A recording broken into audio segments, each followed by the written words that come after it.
Um, so, natapos po ang unboxing mo. So, kung nakita po ninyo ang unboxing nito, okay, kumbaga, ano na po, check, hindi na po. Meron na po, binidyo yung modem natin. No, napakaganda ng modem na to, napakalakas. And, pwede siya lagyan ng SIM na text or smart SIM based on cellphone, pwede ilagay dito. Ano pa, gumagana siya. So yun, so kung kita yung bibili ko, meron siya 4 na port. So original ito is walang yung sasaksakan ng antenna. So yung binili ko sa Shopee yung 2,500 plus ship. And yun, nakita mo yung napakasulit. Gusto ko siya kasi yung free na 15 days na kasama ng SIM, napakalakas ng 5G, pag 5G, pumapalot siya ng 4,500 Mbps sa speed test. Natakman na nito. And then ngayon, pinalitan ko siya ng smart SIM.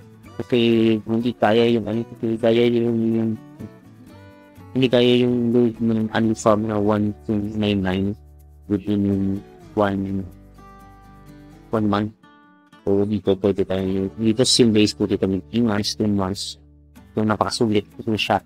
Kahit 4G lang ang yung gagamitin natin dito sa modem nito, napakalakas. Kasi yung power is dito sa amin. Ilang kanto lang na po yung power mismo. So napakaganda niya po. And napakasulit. So try natin speed test natin yung modem na. So nakita nyo ngayon nag-930.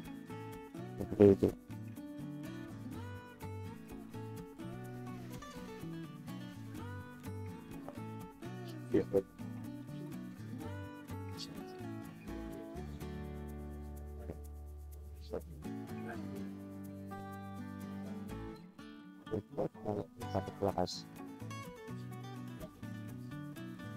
It wasn't breaking. Okay niya, 24 lang. Pilas ko sa game talaga. Punta. So, kita nyo mo, 1200 and 750. Sulit po siya. Yung pinaganda sa kami expedition ng SIM. Ano ka ng ilang buwan. Kaya napakasulit pa. Stick. So, yun po sa mga nagsulit. Video natin for today.